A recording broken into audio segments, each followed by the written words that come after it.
महाभारत की शिक्षा हर काल में प्रासंगिक रही है।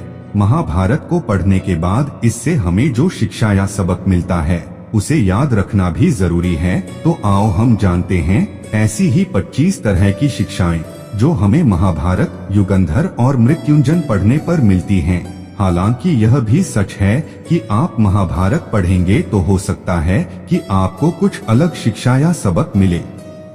नंबर 1, जीवन हो योजनाओं से भरा। जीवन के किसी भी क्षेत्र में बेहतर रणनीति आपके जीवन को सफल बना सकती है, और यदि कोई योजना या रणनीति नहीं है तो समझो जीवन एक अराजक भविष्य में चला जाएगा जिसके सफल होने की कोई गारंटी नहीं। भगवान श्री कृष्ण के पास पांडवों को बचाने का कोई मास्टर प्लान नहीं होता तो पांडवों की कोई औकात नहीं थी कि वे कौरवों से किसी भी मामले में जीत जाते।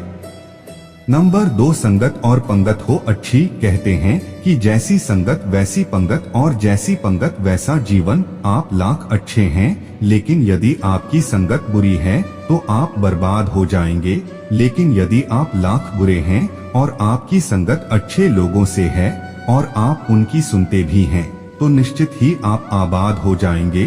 कौरवों के साथ शकुनी जैसे लोग थे जो पांडवों के साथ कृष्ण, शकुनी मामा जैसी आपने संगत पाल रखी है तो आपका दिमाग चलना बंद ही समझो। नंबर 3, अधूरा ज्ञान घातक। कहते हैं कि अधूरा ज्ञान सबसे खतरनाक होता है। इस बात का उदाहरण है अभिमन्यु। अभिमन्यु बहुत ही वीर और बहादुर योद्धा था, लेकिन उसकी मृत्यु जिस परिस्थिति में हुई उसके बारे में सभी जानते हैं। मुसीबत के समय यह अधूरा ज्ञान किसी भी काम का नहीं रहता है। आप अपने ज्ञान में पारंगत बने, किसी एक विषय में तो दक्षता हासिल होना ही चाहिए। नंबर 4, दोस्त और दुश्मन की पहचान करना सीखें। महाभारत में ऐसे कई मित्र थे जिन्होंने अपनी ही सेना के साथ विश्वासघात किया। ऐसे भी कई लोग थे जो ऐन वक्त पर पाला बदलकर कौरवों या पांडवों के साथ चले गए। शल्य और युयुत्सु इसके उदाहरण हैं। इसीलिए कहते हैं कि कई बार दोस्त के भेष में दुश्मन हमारे साथ आ जाते हैं और हमसे कई तरह के राज लेते रहते हैं। कुछ ऐसे भी दोस्त होते हैं जो दोनों तरफ होते हैं, जैसे कौरवों का साथ दे रहे भीष्म, द्रोण और विदुर ने अंततः युद्ध में पांडवों का ही साथ दिया। नंबर 5, हथियार से ज्यादा घातक बोल वचन। महाभारत का युद्ध नहीं होता यदि कुछ लोग अपने वचनों पर संयम रख लेते। जैसे द्रौपदी यदि दुर्योधन को अंधे का पुत्र भी अंधा नहीं कहती तो महाभारत नहीं होती। शिशुपाल और शकुनी हमेशा चुभने वाली बातें ही करते थे, लेकिन उनका हश्र क्या हुआ यह सभी जानते हैं। सबक यह कि कुछ भी बोलने से पहले हमें यह सोच लेना चाहिए कि इसका आपके जीवन, परिवार या राष्ट्र पर क्या असर होगा। नंबर 6, जुएसट्टे से दूर रहो। शकुनी ने पांडवों को फंसाने के लिए जुए का आयोजन किया था, जिसके चलते पांडवों ने अपना सब कुछ दांव पर लगा दिया था। अंत में उन्होंने द्रौपदी को भी दांव पर लगा दिया था। यह बात सभी जानते हैं कि फिर क्या हुआ। जुए, सट्टे, षड्यंत्र से हमेशा दूर रहो। ये चीजें मनुष्य का जीवन अंधकारमय बना देती हैं। नंबर 7, सदा सत्य के साथ रहो। कौरवों की सेना पांडवों की सेना से कहीं ज्यादा शक्तिशाली थी। एक से एक योद्धा और ज्ञानीजन कौरवों का साथ दे रहे थे। पांडवों की सेना में ऐसे वीर योद्धा नहीं थे। कहते हैं कि विजय उसकी नहीं होती जहां लोग ज्यादा हैं, ज्यादा धनवान हैं या बड़े पदाधिकारी हैं। विजय हमेशा उसकी होती है जहां ईश्वर है, और ईश्वर हमेशा वही है जहां सत्य है। इसलिए सत्य का साथ कभी न छोड़ें। अंततः सत्य की ही जीत होती है। सत्य के लिए जो करना पड़े करो। नंबर 8, लड़ाई से डरने वाले मिट जाते हैं। जिंदगी एक उत्सव है, संघर्ष नहीं। लेकिन जीवन के कुछ मोर्चों पर व्यक्ति को लड़ने के लिए हमेशा तैयार रहना चाहिए। जो व्यक्ति लड़ना नहीं जानता, युद्ध उसी पर थोपा जाएगा या उसको सबसे पहले मारा जाएगा। महाभारत में पांडवों को यह बात श्री कृष्ण ने अच्छे से सिखाई थी। पांडव अपने बंधु बांधवों से लड़ना नहीं चाहते थे, लेकिन श्री कृष्ण ने समझाया कि जब किसी मसले का हल शांतिपूर्ण तरीके से नहीं होता तो फिर युद्ध ही एकमात्र विकल्प बच जाता है।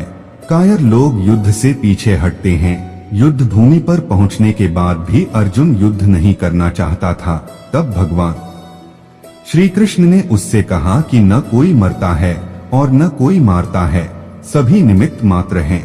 आत्मा अजर और अमर है, इसलिए मरने या मारने से क्या डरना। नंबर 9, खुद नहीं बदलोगे तो समाज तुम्हें बदल देगा। जीवन में हमेशा दानी, उदार और दयालु होने से काम नहीं चलता। महाभारत में जिस तरह से कर्ण की जिंदगी में उतार चढ़ाव आए, उससे यही सीख मिलती है कि इस क्रूर दुनिया में अपना अस्तित्व बनाए रखना कितना मुश्किल होता है। इसलिए समय के हिसाब से बदलना जरूरी होता है, लेकिन वह बदलाव ही उचित है जिसमें सभी का हित हो। कर्ण ने खुद को बदलकर अपने जीवन के लक्ष्य तो हासिल कर लिया, लेकिन वे फिर भी महान नहीं बन सके, क्योंकि उन्होंने अपनी शिक्षा का उपयोग समाज से बदला लेने की भावना से किया। बदले की भावना से किया गया कोई भी कार्य आपके समाज का हित नहीं कर सकता। नंबर 10, शिक्षा का सदुपयोग जरूरी। समाज ने एक महान योद्धा कर्ण को तिरस्कृत किया था, जो समाज को बहुत कुछ दे सकता था, लेकिन समाज ने उसकी कदर नहीं की, क्योंकि उसमें समाज को मिटाने की भावना थी। कर्ण के लिए शिक्षा का उद्देश्य समाज की सेवा करना नहीं था, अपितु वो अपने सामर्थ्य को आधार बनाकर समाज से अपने अपमान का बदला लेना चाहता था।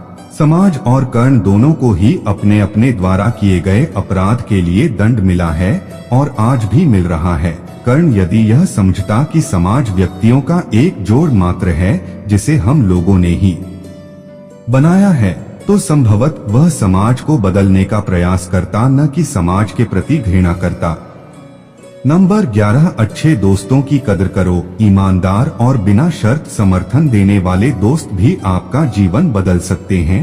पांडवों के पास भगवान श्री कृष्ण थे, तो कौरवों के पास महान योद्धा कर्ण थे।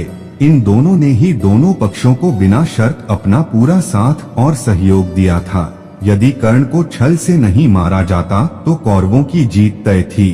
पांडवों ने हमेशा श्री कृष्ण की बातों को ध्यान से सुना और उस पर अमल भी किया, लेकिन दुर्योधन ने कर्ण को सिर्फ एक योद्धा समझकर उसका पांडवों की सेना के खिलाफ इस्तेमाल किया।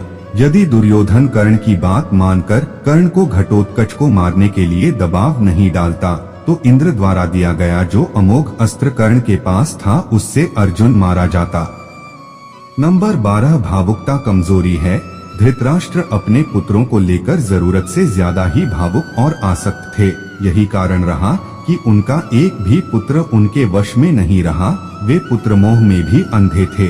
इसी तरह महाभारत में हमें ऐसे कुछ पात्र मिलते हैं जो अपनी भावुकता के कारण मूर्ख ही सिद्ध होते हैं। जरूरत से ज्यादा भावुकता कई बार इंसान को कमजोर बना देती है और वो सही गलत का फर्क नहीं पहचान पाता। कुछ ऐसा ही हुआ महाभारत में धृतराष्ट्र के साथ, जो अपने पुत्र मोह में आकर सही गलत का फर्क भूल गए। नंबर 13, शिक्षा और योग्यता के लिए जुनूनी बनो। व्यक्ति के जीवन में उसके द्वारा हासिल शिक्षा और उसकी कार्य योग्यता ही काम आती है। दोनों के प्रति एकलव्य जैसा जुनून होना चाहिए, तभी वह हासिल होती है। अगर आप अपने काम के प्रति जुनूनी हैं, तो कोई भी बाधा आपका रास्ता नहीं रोक सकती। नंबर 14, कर्मवान बनो। इंसान की जिंदगी जन्म और मौत के बीच की कड़ी भर है। यह जिंदगी बहुत छोटी है, कब दिन गुजर जाएंगे आपको पता भी नहीं चलेगा, इसलिए प्रत्येक दिन का भरपूर उपयोग करना चाहिए। कुछ ऐसे भी कर्म करना चाहिए जो आपके अगले जीवन की तैयारी के हों। ज्यादा से ज्यादा कार्य करो। घर और कार्यालय के अलावा भी ऐसे कार्य करो जिससे आपकी संतानें आपको याद रखें। गीता यही संदेश देती है कि हर पर ऐसा कार्य कर जो तेरे जीवन को सुंदर बनाए। नंबर 15, अहंकार और घमंड होता है पतन का कारण। अपनी अच्छी स्थिति, बैंक बैलेंस, संपदा, सुंदर रूप और विद्वता का कभी अहंकार मत कीजिए। समय बड़ा बलवान है। धनी, ज्ञानी, शक्तिशाली पांडवों ने वनवास भोगा और अतिसुंदर द्रौपदी भी उनके साथ वनों में भटकती रही। समय के खेल निराले हैं। जिस अम्बा का जीवन भीष्म के कारण बर्बाद हो गया था, उसने शिखंडी के रूप में जन्म लेकर भीष्म से बदला लिया था। महाभारत में ऐसे कई उदाहरण हैं जिनसे यह प्रेरणा मिलती है कि घमंड को पतन का कारण बनने में देर नहीं लगती है। नंबर 16, कोई भी संपत्ति किसी की भी नहीं है। अत्यधिक लालच इंसान की जिंदगी को नर्क बना देता है। जो आपका नहीं है उसे अनीतिपूर्वक लेने, हड़पने का प्रयास न करें, आज नहीं तो कल उसका दंड अवश्य मिलता है। भगवान श्री कृष्ण कहते हैं कि आज जो तेरा है कल बीता हुआ कल किसी और का था और कल आने वाला कल किसी और का हो जाएगा। अत तू संपत्ति और वस्तुओं से आसक्ति मत पाल, यह तेरी मृत्यु के बाद यहीं रखे रह जाएंगे। अर्जित करना है तो परिवार का प्रेम और अपनत्व अर्जित कर, जो हमेशा तेरे साथ रहेगा। नंबर 17 ज्ञान का हो सही क्रियान्वयन। शिष्य या पुत्र को ज्ञान देना माता पिता व गुरु का कर्तव्य है, लेकिन सिर्फ ज्ञान से कुछ भी हासिल नहीं होता। बिना विवेक और सद्बुद्धि के ज्ञान अकर्म या विनाश का कारण ही बनता है, इसलिए ज्ञान के साथ विवेक और अच्छे संस्कार देने भी जरूरी हैं। हमने ऐसे कई व्यक्ति देखे हैं जो है तो बड़े ज्ञानी लेकिन व्यक्तित्व से दब्बू या खब्बू हैं या किसी जंगल में धूनी रमाकर बैठे हैं। उनके ज्ञान से न तो परिवार का हित हो रहा है और न समाज का। ऐसे लोगों को कहते हैं अपने मियां मिट्ठू। खुद लिखे और खुद ही बांचे। नंबर 18 दंड का डर जरूरी। न्याय व्यवस्था वही कायम रख सकता है जो दंड को सही रूप में लागू करने की क्षमता रखता हो। यह चिंतन घातक है कि अपराध से घृणा करो, अपराधी से नहीं। दुनिया भर की जेलों से इसके उदाहरण प्रस्तुत किए जा सकते हैं कि जिन अपराधियों को सुधारने की दृष्टि से पुनर्वास कार्यक्रम चलाए गए, उन्होंने समाज में जाकर फिर से अपराध को अंजाम दिया है। अपराधी को हर हाल में दंड मिलना ही चाहिए। यदि उसे दंड नहीं मिलेगा तो समाज में और भी अपराधी पैदा होंगे और फिर इस तरह संपूर्ण समाज ही अपराधियों का समाज बन जाएगा। युधिष्ठिर के अहिंसा में उनके विश्वास को देखते हुए युद्ध के बाद भीष्म को उन्हें उपदेश देना पड़ा कि राजधर्म में हमेशा दंड की जरूरत होती है, क्योंकि प्रत्येक समाज में अपराधी तो होंगे ही, दंड न देना सबसे बड़ा अपराध होता है। नंबर 19 न्याय की रक्षा जरूरी। न्याय हमेशा उन लोगों के साथ होता है जो शक्तिशाली हैं या जो न्याय पाने के लिए प्राणपण से उत्सुक हैं। जिन्होंने अपने लिए न्याय मांगा है उनके साथ ईश्वर ने न्याय किया भी है।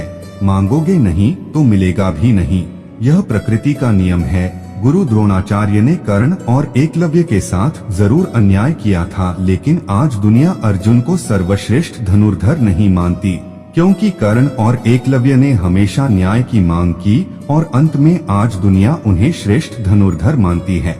महाभारत हमें सिखाती है कि न्याय की रक्षा करना कितना जरूरी है, लेकिन यह भी एक कटु सत्य है कि न्याय सिर्फ शक्तिशाली लोगों के साथ ही है। नंबर 20 छिपे हुए को जानने का ज्ञान जरूरी। यह जगत या व्यक्ति जैसा है वैसा कभी दिखाई नहीं देता, अर्थात लोग जैसे दिखते हैं वैसे होते नहीं, चाहे वह कोई भी हो। महाभारत का हर पात्र ऐसा ही है। रहस्यमयी छिपे हुए को जानना ही व्यक्ति का लक्ष्य होना चाहिए, क्योंकि ज्ञान ही व्यक्ति को बचाता है। भगवान श्री कृष्ण के ऐसे कई योद्धा थे जो छिपे हुए सत्य को जानते थे। नंबर 21 सफर करने में होती है बरकत। एक स्थान से दूसरे स्थान पर जाना या एक स्थान को छोड़कर दूसरे स्थान पर रहने से लाभ ही मिलता है। पांडवों को हस्तिनापुर छोड़कर 2 बार जंगल में रहना पड़ा और अंत में उनको जब खांडवप्रस्थ मिला तो वे वहां चले गए। इसी तरह भगवान श्री कृष्ण को भी कई बार मथुरा को छोड़कर जाना पड़ा और अंत में वे द्वारिका में बस गए थे। कई बार लोगों को व्यापार या नौकरी के लिए दूसरे शहर या देश में जाना होता है। नंबर 22 गोपनीयता और संयम जरूरी। जीवन हो या युद्ध, सभी जगह गोपनीयता का महत्व है।